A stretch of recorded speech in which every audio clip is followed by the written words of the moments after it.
Shalom saudara, puji Tuhan karena penyertaan Tuhan kita bisa masuk tahun 2021. Kita percaya bersama dengan Tuhan Yesus, tahun ini pasti lebih baik dari tahun 2020. Tahun yang baru, ada semangat melayani yang baru. Ada 3 prinsip yang harus kita miliki untuk memasuki tahun integritas ini. Yang pertama, memiliki pola pikir yang selaras dengan prinsip-prinsip kerajaan Allah. Prinsip-prinsip kerajaan Allah artinya mengikuti hal-hal yang Sang Raja tetapkan dan meneladani karakter Tuhan Yesus. Apa saja karakter yang menonjol dari Tuhan Yesus? Karakter Yesus yang paling menonjol adalah kasih. Kita dapat mengasihi orang lain dan diri sendiri karena Allah sudah lebih dulu mengasihi kita. Kasih manusia sangat terbatas dan kadang didasari oleh ada maunya. Tapi kasih Allah tidak terbatas dan tak bersyarat. Luar biasa kan? Roma 5 ayat yang ke-8 berkata, akan tetapi Allah menunjukkan kasih-Nya kepada kita oleh karena Kristus telah mati untuk kita ketika kita masih berdosa. Yuk terus belajar untuk memiliki karakter Yesus, yaitu kasih kepada semua orang. Ekspresi nyata dari kasih Kristus adalah mengampuni. Allah mau mengampuni kita, karena itu mari kita lepaskan pengampunan di awal tahun ini kepada siapa saja yang Roh Kudus ingatkan. Mengampuni bukan mengubah masa lalu, tetapi menjaga hati kita untuk tidak terikat dan terluka atas kejadian yang tidak menyenangkan. Ketika saudara mengampuni, hati kita dibebaskan dari perasaan negatif dan belenggu intimidasi. Karakter Kristus selanjutnya adalah memberi. Yesus betul-betul melayani para murid. Yesus fokus memberi teladan, waktu, dan hidupnya kepada murid. Dan lihat, apa yang 12 murid itu lakukan dampaknya sampai sekarang masih terasa. Itulah kekuatan dari memberi hidup. Yang kedua, memiliki pola hidup untuk memenuhi panggilan Tuhan. Dalam Kolose 3 ayat yang ke-17 dan 23, Allah menciptakan manusia agar kita memuliakan Dia. Bagaimana caranya? Yang pertama, gunakan semua talenta dan potensi untuk kemuliaannya. Apapun talenta dan potensi kita, gunakanlah untuk memenuhi panggilan Tuhan. Yang kedua, gunakan semua fasilitas, materi, dan kemampuan untuk menyelesaikan amanat agung. Ayo terlibat di dalam Pentakosta ketiga ini untuk menuntaskan amanat agung. Jangan berkata kita tidak bisa apa-apa, karena sesungguhnya Tuhan sudah berikan kita kemampuan untuk bekerja di ladangnya. Yang ketiga, memiliki gaya hidup, doa, pujian, dan penyembahan. Gaya hidup doa, pujian, dan penyembahan adalah DNA gereja kita. Dan ini adalah motor untuk kita bisa bergerak maju di dalam pelayanan. Pastikan memasuki tahun ini roh kita menyala-nyala di dalam Tuhan. Apakah saudara masih merindukan hadirat Tuhan? Hadirat Tuhan merupakan satu manifestasi kuasa Allah yang dapat dirasakan setiap anak-anaknya. Kita harus sesering mungkin masuk ke dalam hadirat Tuhan dan bertemu dengan Dia secara pribadi. Karena di dalam hadiratnya ada kelepasan, kekuatan, pemulihan, dan kesembuhan. Apakah saudara masih merindukan pengurapan dari Tuhan? Pengurapan adalah kemampuan ilahi yang memampukan kita untuk melayani Tuhan. Pribadi yang merindukan pengurapan Tuhan akan selalu dijauhkan dari kesombongan karena menyadari bahwa semuanya ini berasal dari Tuhan, bukan karena pengetahuan dan pengalaman belaka. Yang terakhir, masihkah kita menyembah Tuhan dengan roh kita? Bila kita sering berdoa dalam bahasa roh, maka roh kita akan lebih peka, sehingga kita akan lebih banyak mengetahui rahasia-rahasia sorgawi. 1 Korintus 14 ayat yang keempat berkata, orang yang berbahasa roh itu membangun dirinya sendiri. Memasuki tahun 2021, ayo jangan sampai roh kita kendor. Jadi, jika saya rangkum, ada 3 sikap yang perlu kita miliki di tahun ini. Hidup sesuai prinsip-prinsip kerajaan Allah, jalani hidup yang sesuai dengan kehendak Tuhan, dan giat berdoa, memuji, dan menyembah Tuhan. Saya percaya kita bersama-sama melangkah masuk ke tahun integritas dengan penuh semangat. Haleluya! Saudara, untuk penjelasan lebih lengkapnya dari tim teologi kami, jangan lupa buka link yang ada di atas atau scan QR Code yang tersedia. Tuhan Yesus memberkati.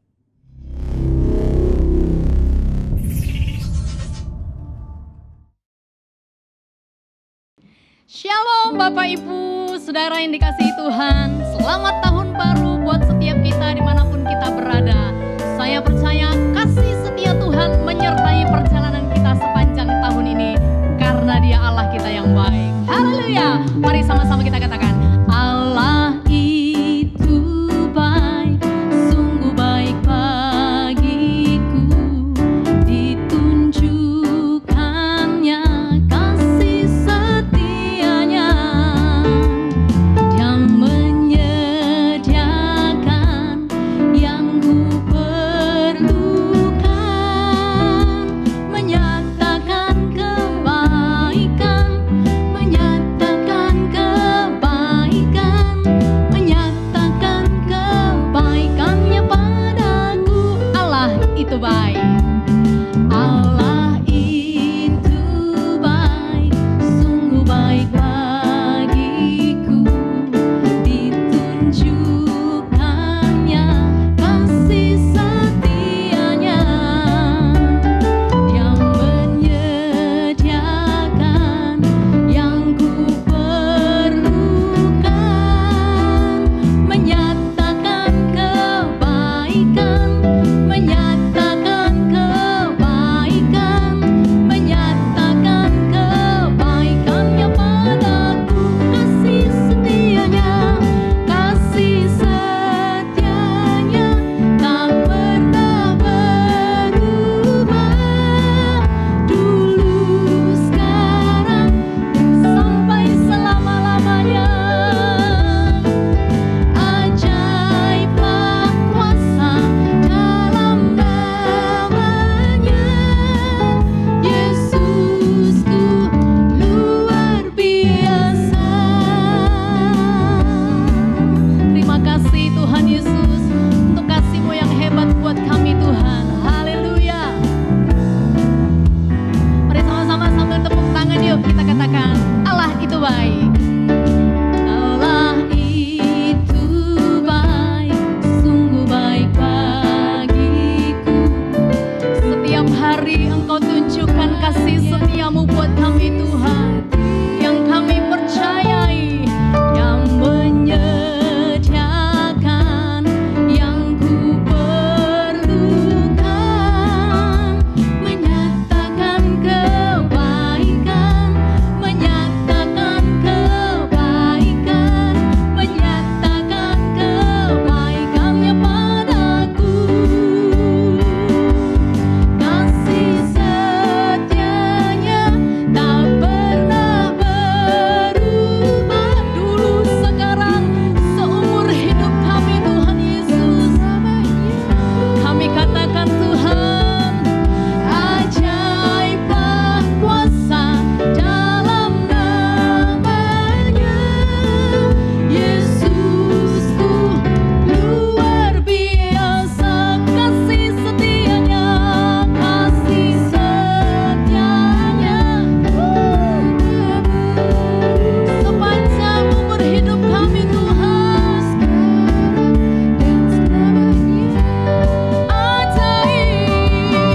Ajaiblah kuasa dalam namanya. Yesusku luar biasa. Dengan iman kita katakan, Yesusku luar biasa. Sekali lagi sama-sama, Yesusku luar biasa.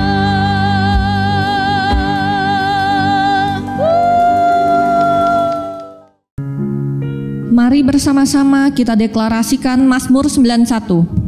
Dalam lindungan Allah, orang yang duduk dalam lindungan yang maha tinggi dan bermalam dalam naungan yang maha kuasa akan berkata kepada Tuhan, tempat perlindunganku dan kubu pertahananku, Allahku yang kupercayai.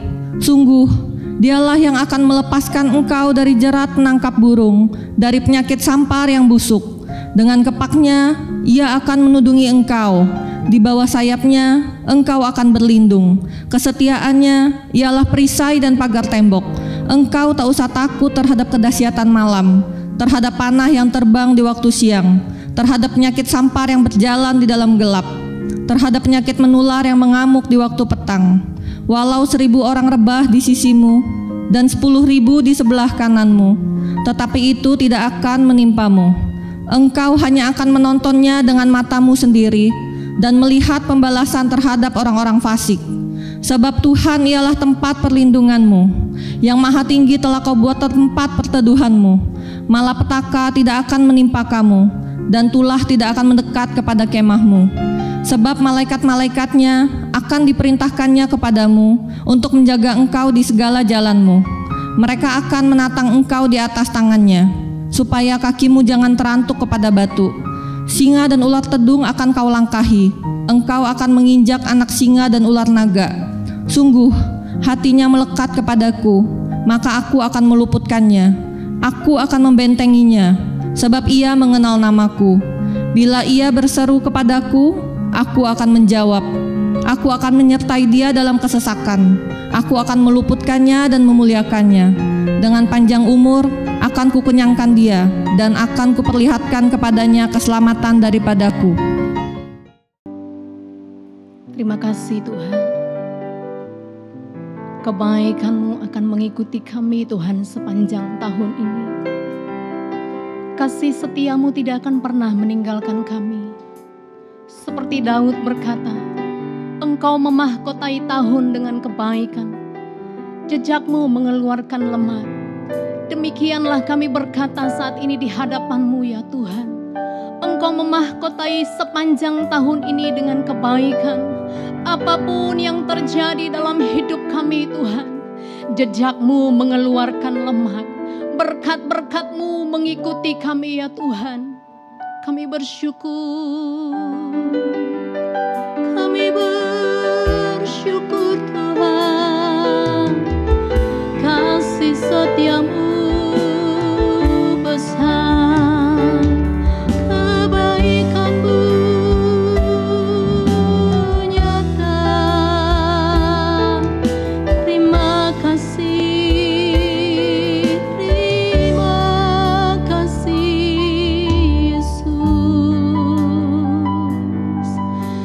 ini Bapak Ibu Saudara yang beribadah bersama-sama dengan keluarga, mari bergandengan tangan di hadapan Tuhan.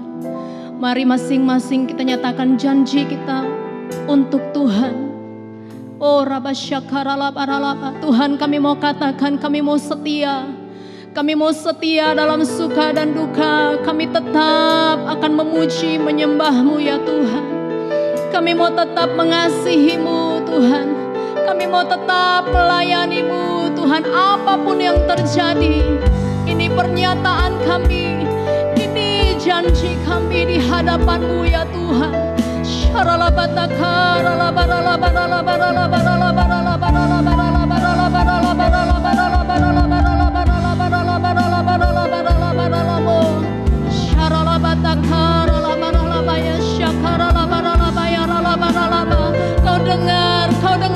Kau dengar janji kami Tuhan. Kau dengar komitmen setiap keluarga demi keluarga yang saat ini beribadah ya Tuhan. Suami istri, anak-anak yang bergandengan tangan Tuhan di hadapan-Mu. Kau dengar janji kami.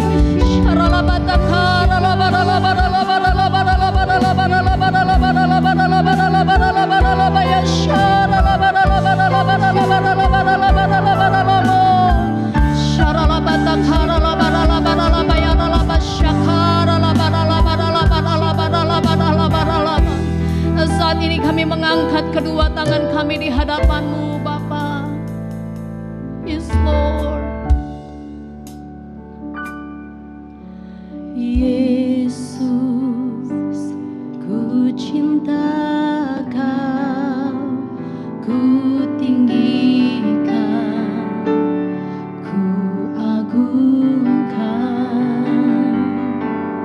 Aku kan memuji-Mu, baik di dalam suka dan duka. Katakan Yesus, ku cinta Kau.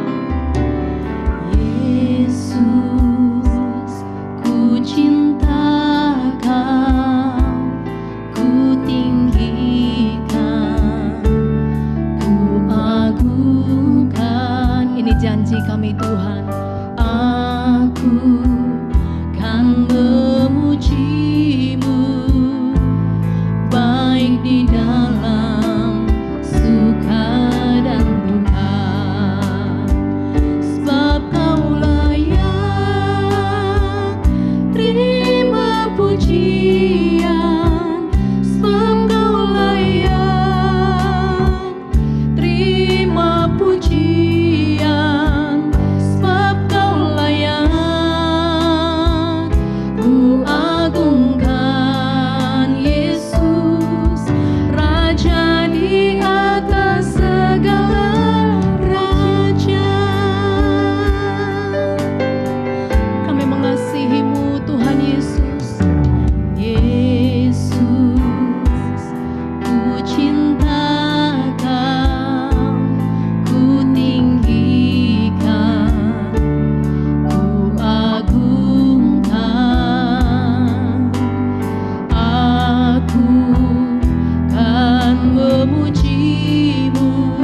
raja di atas segala raja. Sebab kau layak, sebab kau layak. Terima pujian, sebab kau layak. Terima pujian, sebab kau layak. Ku agungkan Yesus, Raja di atas segala raja. Raja di atas segala raja. Raja di atas segala raja.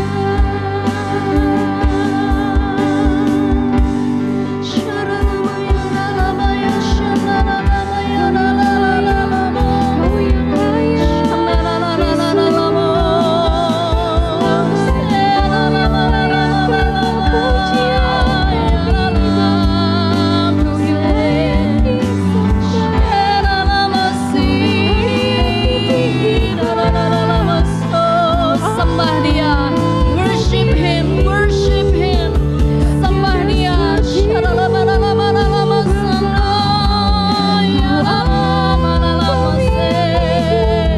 Kami agungkan Engkau, Yesus yang besar.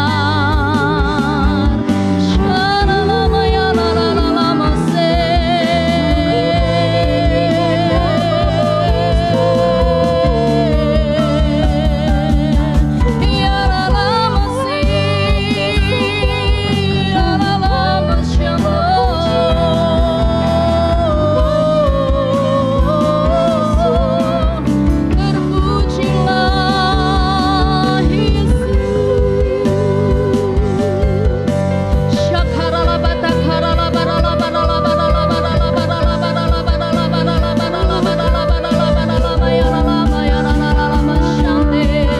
Haleluya,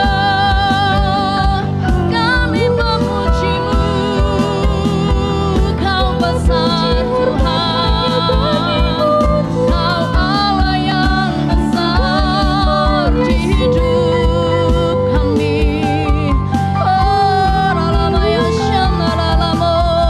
Yesus, Yesus, selama-lamanya. Kami akan memuji-Mu selama-lamanya Tuhan. Sebab perbuatan-Mu besar dalam hidup kami. Yes, yes Tuhan. Yesus terlebih besar. Yesus terlebih besar. Di dalam setiap kami Engkau terlebih besar Yesus. Di dalamku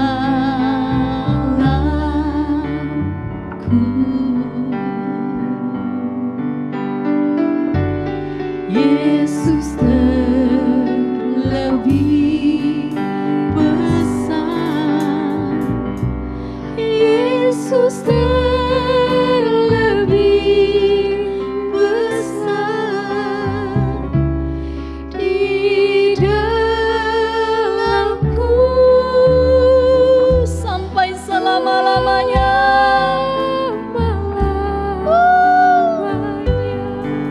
Mari ingatkan buat diri kita, Yesus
Shalom, jemaat yang dikasihi Tuhan. Tanpa terasa kita sudah memasuki tahun 2021. Dan saya percaya di tahun 2021 ini ada hal-hal yang besar, hal-hal yang ajaib yang Tuhan akan kerjakan dalam setiap kehidupan saudara. Nah, sebelum kita memulai dengan pemberitaan firman Tuhan ini, mari saya ajak kita untuk berdoa bersama-sama. Bapa, kami datang kepadamu, kami mengucap syukur buat hari ini Tuhan. Memasuki awal tahun 2021, kami boleh mendengarkan kebenaran firman-Mu. Tuhan, urapi kami semua. Urapi Tuhan anak-anak-Mu yang ada di rumah, yang sedang mendengarkan online ini. Terima kasih Bapa. Segala pujian, hormat, syukur hanya bagi-Mu saja. Haleluya. Amin. Nah, saudara-saudara dikasih Tuhan, dengan kondisi yang sudah kita lalui di tahun 2020, pandemi COVID yang masih berlangsung sampai hari ini, bahkan kita mendengar kabar ada varian baru daripada COVID yang lebih ganas. Dan tentunya kita masih juga belum mengetahui apa yang ada di depan kita, ekonomi, dan sebagainya. Untuk itu, mari kita merefleksi sebentar. Sepanjang tahun 2020, apa yang sudah menjadi kerinduan saudara, dan saudara sudah bawa kepada Tuhan, saudara bawa dalam doa kepada Tuhan. Mungkin sampai hari ini saudara belum mendapatkan jawaban itu. Nah, pada hari ini saya ingin berbicara mengenai doa. Karena saya pikir kita sedang berada di awal tahun dan ini sangat penting untuk perjalanan hidup kita sepanjang tahun ini. Doa ini adalah sesuatu yang akan membuat kita sanggup, mampu untuk menjalani apapun yang ada di hadapan kita. Nah, mari kita buka di dalam Yeremia 33 ayat 3. Yeremia 33 ayat 3. Firman Tuhan berkata demikian. Berserulah kepadaku, maka aku akan menjawab engkau. Dan akan memberitahukan kepadamu hal-hal yang besar dan yang tidak terpahami. Yakni hal-hal yang tidak kau ketahui. Saudara dikasih Tuhan, ini adalah sebuah ayat yang luar biasa. Saya sangat suka dengan ayat ini. Karena Tuhan berkata, berserulah kepadaku, maka aku akan menjawab. Saudara, kita punya Tuhan yang luar biasa. Kita punya Tuhan yang hebat, yang dahsyat, yang hidup. Bahkan Tuhan yang mempunyai kerinduan untuk menjawab setiap doa-doa saudara dan saya. Nah, permasalahannya saya akan memberikan contoh seperti gini. Kalau kita punya handphone, kita bawa ke sebuah tempat. Dan tempat itu contohnya di sebuah basement. Biasanya signal itu susah didapat. Dan handphone itu akhirnya tidak berfungsi. Bagaimana untuk memfungsikan handphone itu kembali? Maka kita harus keluar dari tempat itu tentunya. Nah, inilah yang terjadi di dalam kehidupan orang percaya. Di mana kita selalu berdoa, meminta sesuatu kepada Tuhan. Tapi kita belum mendapatkan jawaban. Kita berdoa, memohon kepada Tuhan untuk menyelesaikan setiap permasalahan dalam hidup kita. Tetapi sepertinya Tuhan juga tidak menjawab. Lalu kita mulai berpikir, apakah Tuhan bisa mendengar doa kita? Nah, saudara yang dikasihi Tuhan, pertanyaannya, kenapa Tuhan tidak menjawab doa kita? Kenapa Tuhan tidak menjawab doa saudara? Saya nggak tahu bagaimana dengan saudara-saudara yang dikasihi Tuhan, tetapi saya sangat mau doa saya dijawab Tuhan. Dan saya perlu setiap doa-doa yang saya panjatkan kepada Tuhan, Tuhan jawab. Dan saya percaya setiap doa yang saya panjatkan pasti Tuhan akan menjawabnya. Nah, hari ini mari kita periksa setiap hati kita. Apa yang akan saya sampaikan poin-poin ini, kenapa Tuhan tidak menjawab doa kita? Supaya apa? Supaya Tuhan bekerja ketika kita berdoa, saudara mendapatkan jawaban dari Tuhan. Periksa hati kita. Apakah ada dari poin-poin ini yang kita lakukan, atau mungkin semuanya poin itu ada kita lakukan dalam kehidupan kita. Kembali lagi, Yeremia 33 ayat 3 tadi mengatakan, berserulah kepadaku. Berserulah kepadaku. Saudara, kalau kata berserulah ini, saya boleh artikan itu buka mulut. Bahasa Inggrisnya bukan berserulah, call me atau call unto me. Artinya apa? Saudara harus membuka mulut. Saudara harus buka suara. Saudara harus membuat satu pernyataan. Ada orang yang berdoa tidak bersuara. Tapi yang Tuhan mau, berserulah, buka suaramu, nyatakan apa yang menjadi kerinduanmu. Saudara harus memberikan suara keluar. Dan Tuhan berkata, aku akan menjawab.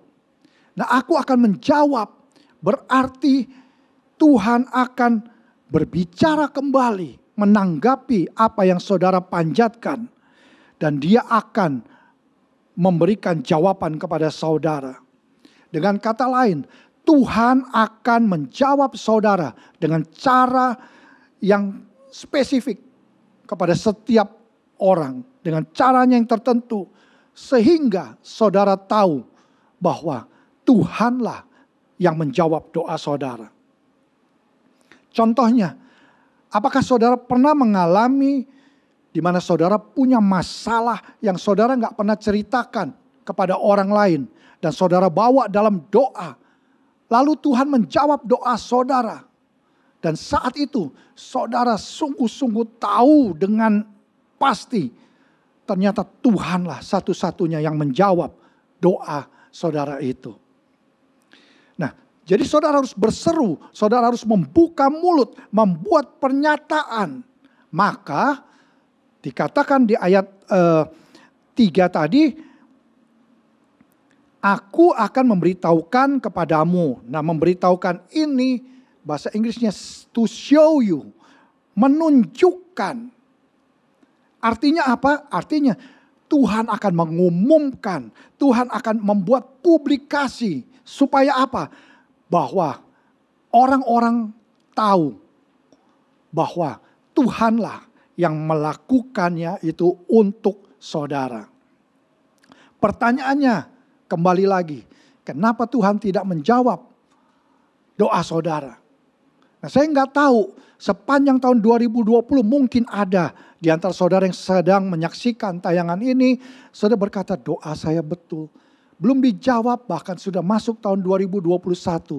Mari dengarkan ini, simak. Yang pertama, kita lihat di dalam Yesaya 59 ayat 1 dan 2. Sesungguhnya tangan Tuhan tidak kurang panjang untuk menyelamatkan. Dan pendengarannya tidak kurang tajam untuk mendengar. Saudara, dari ayat ini saya bisa tahu bahwa sesungguhnya Tuhan mau menyelamatkan. Dan Tuhan mau mendengar setiap doa saudara. Tapi ada ayat kedua yang mengatakan demikian. Tetapi yang merupakan pemisah antara kamu dan Allahmu ialah segala kejahatanmu. Dan yang membuat dia menyembunyikan diri terhadap kamu sehingga ia tidak mendengar ialah segala dosamu. Saudara, ada pemisah antara kita dan Tuhan. Jikalau di dalam kehidupan kita, kita mempunyai kejahatan atau kita melakukan dosa. Jadi saya mau katakan, kenapa doa kita tidak dijawab Tuhan? Yang pertama, karena perilaku dosa ada dalam kehidupan kita. Dan ini yang harus kita bereskan di awal tahun 2021 ini. Mungkin saudara bertanya, apa perbedaannya kejahatan dan dosa? Dua-duanya kan dosa. Dosa artinya sebetulnya adalah meleset dari sasaran. Saudara melakukan apa yang seharusnya saudara tidak boleh lakukan. Sedangkan kejahatan itu lebih sudah di dalam perencanaan. Sudah diatur.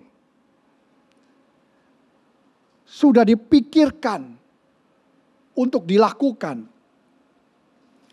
Nah, saya berkata kita manusia, walaupun kita sudah diselamatkan Tuhan, kita masih bisa jatuh dalam dosa. Orang benar masih bisa jatuh dalam dosa. Dan ketika kita jatuh dalam dosa, kita bangkit lagi. Ketika kita tersandung, kita bangun kembali dan tidak mengulangi dosa itu. Alkitab katakan di dalam Amsal 24 ayat 16. Sebab 7 kali orang benar jatuh, namun ia bangun kembali. Tetapi orang fasik akan roboh dalam bencana. 7 kali orang benar. Saudara, orang benar juga bisa jatuh. Makanya kita tidak boleh menghakimi orang. Orang benar bisa jatuh, tapi yang menjadi masalah bagi Tuhan, apakah dia bangkit kembali atau enggak. Nah, sedangkan orang yang berbuat kejahatan adalah ketika dia melakukan perbuatan jahat atau dia tersandung dalam perbuatan jahat, jatuh, dia tetap tinggal di dalam dosa itu. Dia enggak bangun-bangun lagi. Dan berulang-ulang kali jatuh. Itu adalah sebuah kejahatan di hadapan Tuhan. Nah, kalau yang seperti ini sulit buat Tuhan untuk menjawab doa. Saudara, Tuhan gak bisa menjawabnya. Karena ada pemisah, yaitu kejahatan dan dosa. Sulit buat Tuhan untuk menjawab doa saudara kalau saudara menjadikan perilaku kejahatan dan dosa ini sebagai gaya hidup. Makanya mari di awal tahun 2021 ini saya rindu setiap jemaat GBGPS dan semua pemirsa yang sedang mendengarkan khotbah ini supaya setiap doa saudara ketika saudara naikkan Tuhan jawab, Tuhan dengar dan saudara mendapatkan jawaban daripada Tuhan. Yang kedua di dalam Mazmur 66 ayat 18. Firman Tuhan berkata demikian. Seandainya ada niat jahat dalam hatiku, tentulah Tuhan tidak mau mendengar.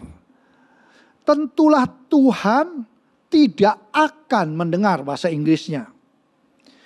Nah, saudara, yang saya sampaikan tadi di poin nomor 1 Yesaya 59 adalah apa yang orang lakukan.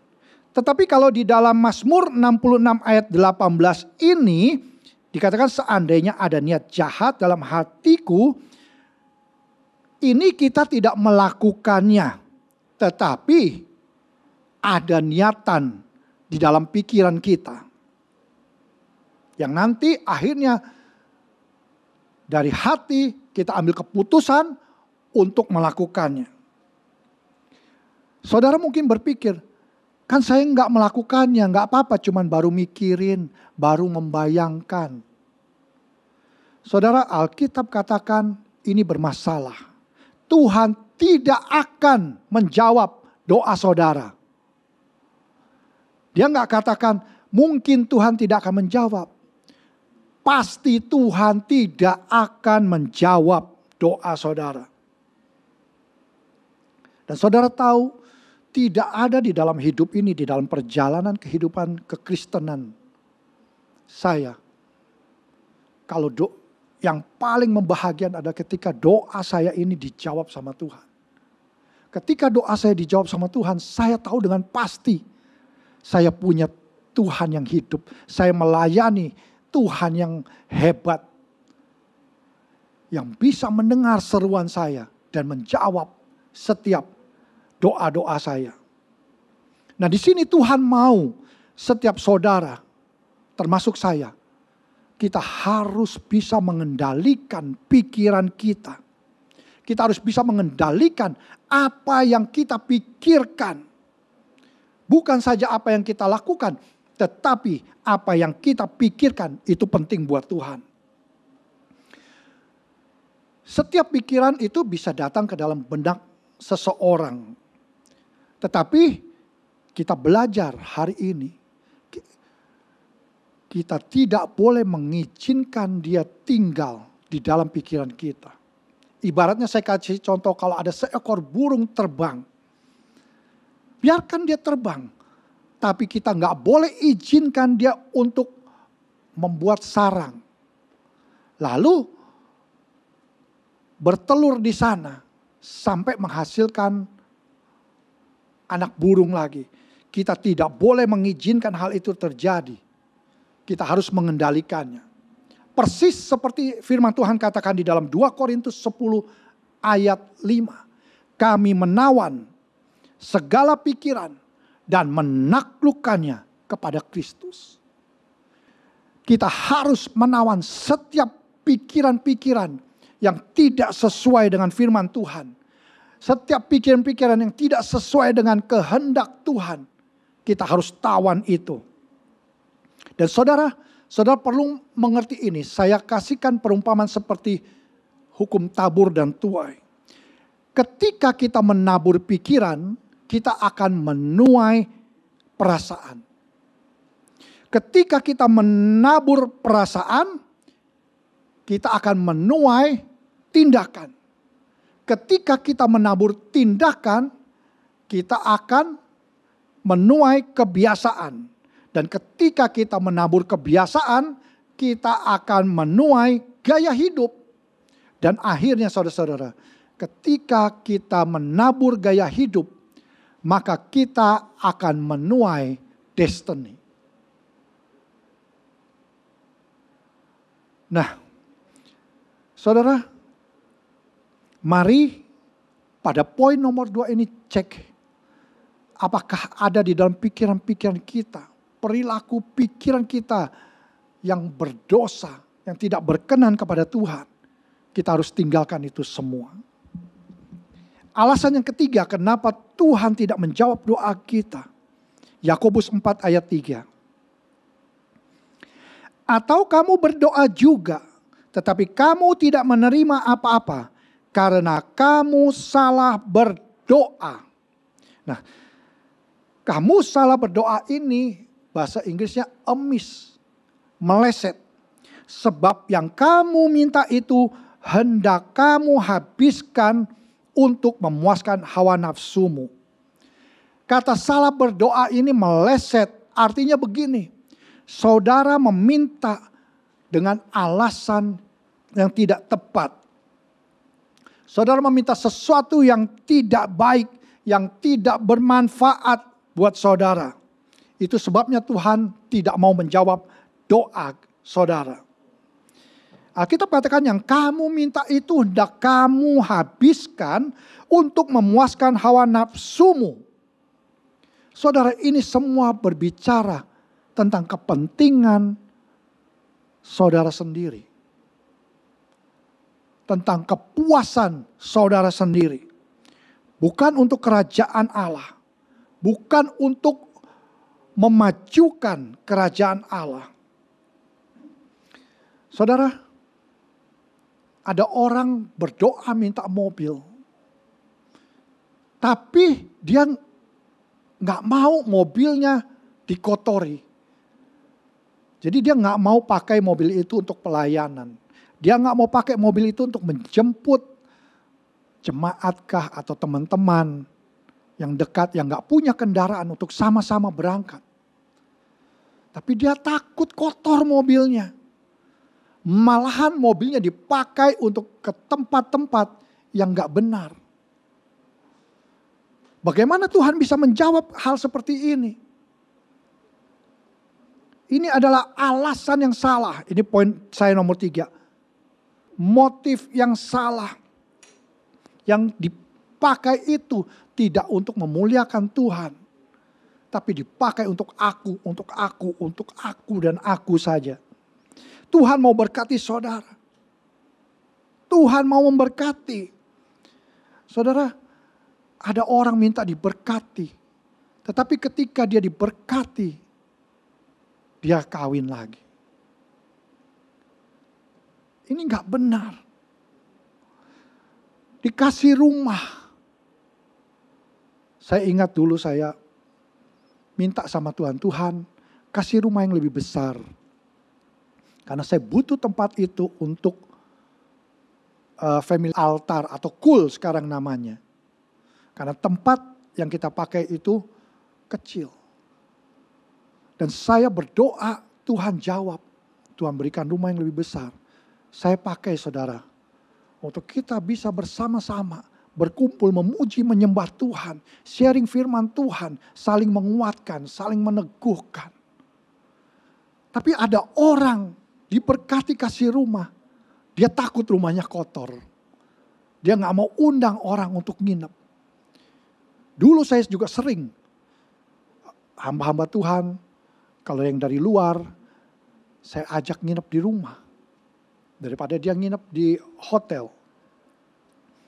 Nah, kalau apa yang saudara minta itu dipakai untuk mempromosikan Tuhan, untuk kepentingan kerajaan Allah, saya percaya Tuhan pasti menjawab doa saudara. Tuhan pasti menjawab apa yang menjadi kerinduan saudara. Nah, poin nomor 4, 1 Yohanes 5 ayat 14. Dan inilah keberanian percaya kita kepadanya, yaitu bahwa Ia mengabulkan doa kita, jikalau kita minta sesuatu kepadanya menurut kehendaknya. Saudara, artinya Tuhan menjawab doa kita kalau apa yang kita minta itu sesuai dengan kehendaknya. Atau kalau saya balik, kalau kita minta sesuatu yang tidak sesuai dengan kehendak Tuhan, maka Tuhan gak akan jawab. Dan inilah alasan keempat kenapa doa kita tidak dijawab Tuhan. Karena apa yang kita minta itu di luar kehendak Tuhan. Saudara, dulu saya ingat waktu masih SMP, itu ada juga yang main buntut gitu ya. Karena kita gak mengerti, saya berdoa, Tuhan kasih nomor buntutnya ini supaya tepat, supaya kena. Berkati saya Tuhan. Supaya ketika kena nanti saya bisa nyumbang ke gereja. Saudara, yang seperti ini di luar kehendak Tuhan. Pasti Tuhan tidak akan menjawab. Ada orang lagi. Dia tahu, dia suka dengan istrinya, tetangganya. Dan mereka sedang dalam keributan. Dia berdoa kepada Tuhan. Tuhan, cepat izinkan supaya mereka bercerai. Tujuannya apa? Supaya dia bisa menikah dengan perempuannya, dengan istrinya. Nah, inilah contoh-contoh hal-hal yang di luar kehendak Tuhan. Mungkin saudara bertanya, Pak, bagaimana saya bisa mengetahui kehendak Tuhan? Semua kehendak Tuhan jawabannya ada di dalam Alkitab. Semua jawabannya ada di dalam firman Tuhan. Kalau saudara berdoa sesuai dengan kehendak Tuhan, Alkitab katakan Tuhan akan mengabulkannya. Saudara harus yakin, Tuhan kita itu bukan Tuhan yang suka main petak umpet. Tapi dia langsung menjawab ketika sesuai dengan kehendaknya. Dia sungguh mau menyatakan dirinya. Dia mau memanifestasikan kekuatannya di dalam kehidupan saudara. Nah, ketika doa saudara dijawab, disitulah saudara mempunyai kesaksian untuk menceritakan kepada orang lain bahwa Tuhan yang saudara sembah adalah Tuhan yang hidup, yang bisa menjawab seruan doa saudara. Jadi mari periksa, apakah poin ini juga ada di dalam kehidupan kita. Sepanjang tahun 2020, doa saudara nggak dijawab Tuhan. Mungkin ini salah satunya. Nah, kita masuk ke poin yang kelima. Ini cukup panjang, Matius 17, saudara catat saja Matius 17 ayat 14 sampai 20. Nah, ini cerita tentang seseorang yang datang kepada Yesus dengan membawa anaknya yang sakit ayan. Sebelumnya, orang ini sudah datang kepada murid-murid Tuhan Yesus. Tetapi murid-murid Tuhan Yesus tidak bisa menyembuhkannya. Murid-muridnya tanya di ayat ke-19 kepada Tuhan Yesus, mengapa kami tidak dapat mengusir setan itu? Saudara perhatikan ayat 20 jawaban Tuhan Yesus. Yesus berkata kepada mereka, karena kamu kurang percaya. Saudara, kurang percaya ini sebetulnya disbelief, yang diartikan tidak percaya. Karena kamu tidak percaya. Saudara-saudara yang dikasihi Tuhan, kalau kita mau datang kepada Tuhan, kita harus percaya. Kenapa Tuhan tidak mau menjawab setiap doa saudara? Karena saudara tidak percaya. Saudara ragu. Saudara bimbang. Saudara banyak pertanyaan-pertanyaan sekalipun saudara sudah bawa dalam doa. Tapi Tuhan mau ketika saudara doa, saudara percaya. Ibrani 11 ayat 6. Sebab barang siapa berpaling kepada Allah. Nah, berpaling ini terjemahan dari bahasa Inggrisnya. Barang siapa datang kepada Allah, ia harus percaya bahwa Allah itu ada. Saudara dan saya, kita harus percaya kepada Tuhan. Dan bahwa Allah memberi upah kepada orang yang sungguh-sungguh mencari Dia. Jadi saudara harus datang kepada Tuhan dan percaya bahwa Dia akan menjawab doa saudara. Kita harus percaya bahwa Allah kita itu tabib penyembuh. Ketika saudara sakit, saudara harus percaya saudara punya tabib penyembuh. Tabib di atas segala tabib. Ketika saudara dalam sebuah permasalahan, saudara harus yakin bahwa Tuhan itu penolong. Bahwa Tuhan itu penasehat yang ajaib. Dia akan memberikan jalan keluar buat saudara. Saudara harus percaya bahwa Tuhan itu bisa masukkan uang ke rekening saudara. Saudara mungkin gak mengerti bagaimana caranya. Itu urusan Tuhan. Tapi Dia bisa sediakan uang untuk membayar kontrakan saudara. Firman Tuhan katakan, Dia akan memenuhi segala keperluanmu menurut kekayaan dan kemuliaannya dalam Kristus Yesus. Amin. Tuhan akan menjawab doa-doa saudara.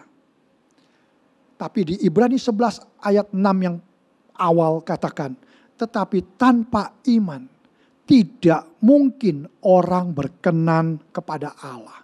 Kalau saudara tidak percaya kepada Tuhan, percaya di sini saya katakan percaya yang sungguh-sungguh percaya, yakin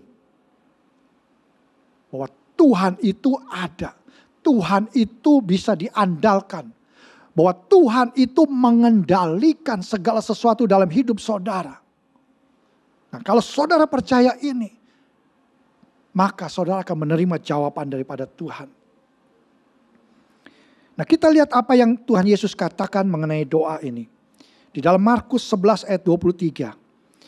Aku berkata kepadamu, sesungguhnya barang siapa berkata kepada gunung ini beranjaklah dan tercampaklah ke dalam laut, asal tidak bimbang hatinya, tetapi percaya bahwa apa yang dikatakannya itu akan terjadi, maka hal itu akan terjadi baginya. Saudara, tadi di awal saya katakan kalau kita berdoa keluar suara, buat sebuah pernyataan.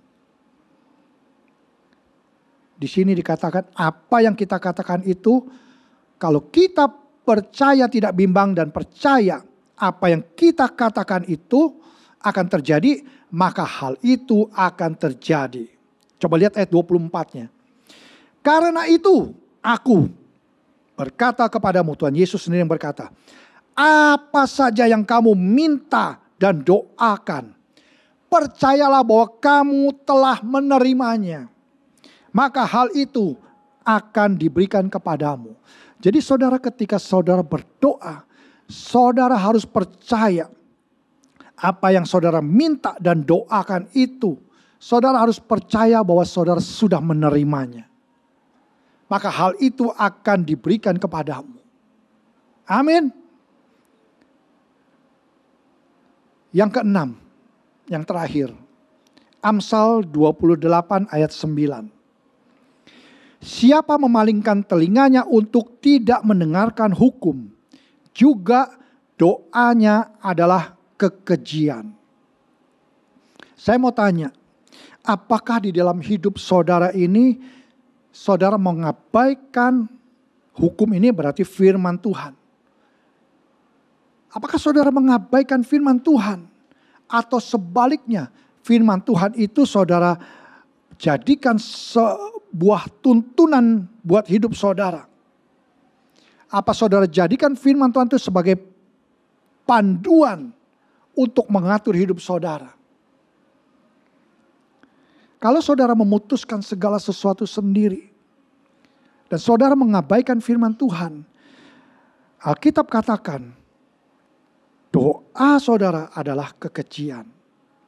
Kalau saudara tidak pernah mengizinkan firman Tuhan untuk menuntun dan mengatur kehidupan saudara, keputusan saudara, Tuhan gak bisa menjawab doa saudara. Itu sama saja artinya dengan saudara tidak memberikan kepercayaan kepada firman Tuhan untuk bekerja, untuk melayani kehidupan saudara. Nah, perhatikan ini, Amsal 4 ayat 20 ini favorit saya. Hai anakku, perhatikanlah perkataanku, arahkanlah telingamu kepada ucapanku. Saudara, Tuhan minta kita perhatikan setiap perkataan, ucapan firman Tuhan. Dan kita harus arahkan telinga kita. Janganlah semuanya itu menjauh dari matamu. Simpanlah itu di lubuk hatimu. Saudara, kita harus simpan firman itu di dalam hati kita. Ayat 22. Karena itulah yang menjadi kehidupan bagi mereka yang mendapatkannya. Dan kesembuhan bagi seluruh tubuh mereka. Kesembuhan ini dalam bahasa Ibrani juga marpe. Bukan sekadar kesembuhan, tapi medicine, obatnya ada dalam kehidupan kita. Kalau kita punya firman Tuhan, kita punya obatnya buat seluruh tubuh kita. Nah, saudara yang kasih Tuhan, dari 6 poin yang saya sampaikan ini, ada pada satu titik waktu, saya akui saya juga ada melakukan hal ini. Mari saudara cek sekarang. Kalau sampai doa saudara gak pernah dijawab sama Tuhan, apakah ada salah satu dari poin-poin ini? Atau bahkan mungkin semua 6 poin ini saudara langgar, saudara lakukan. Saya tahu 2021 akan ada hal-hal di hadapan kita yang kita belum tahu. Tetapi saya sangat percaya doa. Kalau kita suka, kita punya gaya hidup, suka berdoa, saya percaya disitulah Tuhan memberikan kekuatan. Disitulah Tuhan menyatakan kuasanya. Saya lihat setiap pahlawan-pahlawan iman, doa mereka, jam doa mereka begitu luar biasa. Sehingga mereka dipakai Tuhan luar biasa. Saya juga percaya Tuhan akan pakai setiap saudara yang ada di rumah ini untuk menjadi alatnya memberitakan Injil di era Pentakosta yang ketiga ini. Sehingga banyak orang datang kepada Tuhan Yesus. Nah, kita akan masuk dalam perjamuan kudus di awal bulan Januari ini di tanggal 3 di tahun 2021. Mari saudara yang dikasih Tuhan, persiapkan roti dan anggur saudara. Kalau enggak ada, boleh sebagai pengganti biskuit dan sirup. Haleluya. Terima kasih Tuhan. Terima kasih Tuhan. Engkau baik, Engkau sungguh baik, Engkau sangat baik. Perjamuan kudus ini adalah perjamuan Tuhan sendiri. Dengan maksud supaya saudara dan saya, kita mengingat apa yang Tuhan sudah lakukan buat saudara dan saya. Tuhan terima kasih. Engkau sudah menebus dosa-dosa kami. Engkau sudah mati bagi kami. Dan Engkau memberikan kami sebuah kehidupan yang kekal. Terima kasih Tuhan Yesus buat apa yang Engkau lakukan buat kami. Dan saat ini Tuhan kuduskan, layakkan kami untuk duduk sehidangan dengan Engkau. Dan kami tahu waktu kami makan dan minum dengan benar, di situ ada kesembuhan, di situ terjadi pemulihan. Terima kasih Tuhan Yesus, terima kasih, terima kasih. Sebab apa yang telah ku teruskan kepadamu telah aku terima dari Tuhan, yaitu bahwa Tuhan Yesus pada malam waktu ia diserahkan mengambil roti. Mari kita angkat roti kita tinggi-tinggi. Dan sesudah itu ia mengucap syukur atasnya. Ia memecah-mecahkannya dan berkata, inilah tubuhku yang diserahkan bagi kamu. Perbuatlah ini menjadi peringatan akan aku. Jemaat yang dikasihi Tuhan, bukankah roti yang kita pecah-pecahkan ini adalah persekutuan dengan tubuh Kristus? Mari kita makan dalam nama Tuhan Yesus. Kita angkat cawan kita tinggi-tinggi. Demikian juga ia mengambil cawan sesudah makan, lalu berkata, cawan ini adalah perjanjian baru yang dimeteraikan oleh darahku. Perbuatlah ini setiap kali kamu meminumnya, menjadi peringatan akan aku.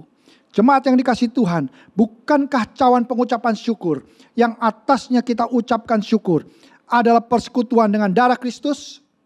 Mari kita minum dalam nama Tuhan Yesus.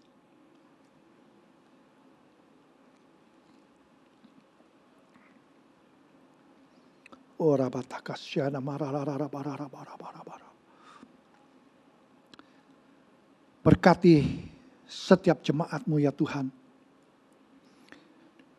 Di rumah-rumah. Saat ini mereka sedang mendengarkan kebenaran firman-Mu. Mereka sudah menaikkan pujian-pujian kepadamu. Hamba berdoa, perlindungan yang sempurna turun atas setiap anak-anak-Mu.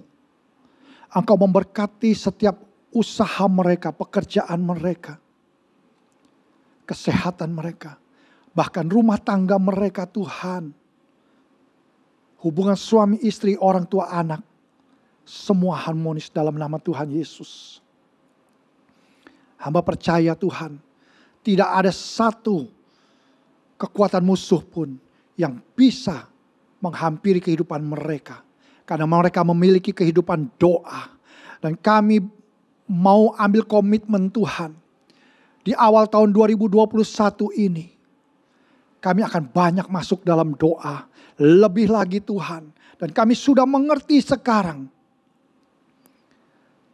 Apa yang menjadi kesalahan kami. Sehingga doa-doa kami tidak dijawab. Terima kasih Tuhan Yesus untuk kebenaran firman-Mu. Materaikan di dalam loh hati kami semua. Materaikan Tuhan. Biarlah firman-Mu ini terus Roh Kudus yang ingatkan. Yang ajarkan lebih lagi berbicara kepada setiap kami. Saya mengajak kita bersama-sama untuk mendeklarasikan apa yang dimaksudkan dengan Pentakosta ketiga. Supaya apa yang kita perkatakan itu terjadi dalam kehidupan kita. Pentakosta ketiga adalah pencurahan Roh Kudus yang dahsyat di zaman now. Melebihi yang terjadi di Azusa Street. Pentakosta ketiga akan mengakibatkan penuaian jiwa yang terbesar dan yang terakhir sebelum Tuhan Yesus datang kembali. Pentakosta ketiga akan membangkitkan generasi Yeremia, yaitu anak-anak muda yang dipenuhi Roh Kudus, cinta mati-matian kepada Tuhan Yesus, tidak kompromi terhadap dosa dan akan bergerak untuk memenangkan jiwa. Pentakosta ketiga lahir di Indonesia yang bergerak ke bangsa-bangsa. Gerakan ini dari timur ke barat dan akan kembali ke Yerusalem. Pentakosta ketiga akan memberikan kuasa untuk menyelesaikan amanat agung Tuhan Yesus. Dan setelah itu Tuhan Yesus datang kembali. Dan sekarang mari jemaat yang dikasihi Tuhan, angkat kedua tanganmu di hadapannya. Kekasih-kekasih Tuhan, terimalah damai sejahtera, sukacita, berkat yang berlimpah-limpah dari Bapa di surga melalui anaknya yang tunggal Yesus Kristus Tuhan, dan persekutuan yang manis bersama dengan Roh Kudus menyertai saudara-saudara mulai hari ini sampai Maranatha Tuhan Yesus datang untuk kedua kalinya, bahkan sampai selama-lamanya. Mari semua yang percaya bersama-sama katakan amin. Tuhan Yesus memberkati. Selamat tahun baru 2021. Tuhan Yesus memberkati.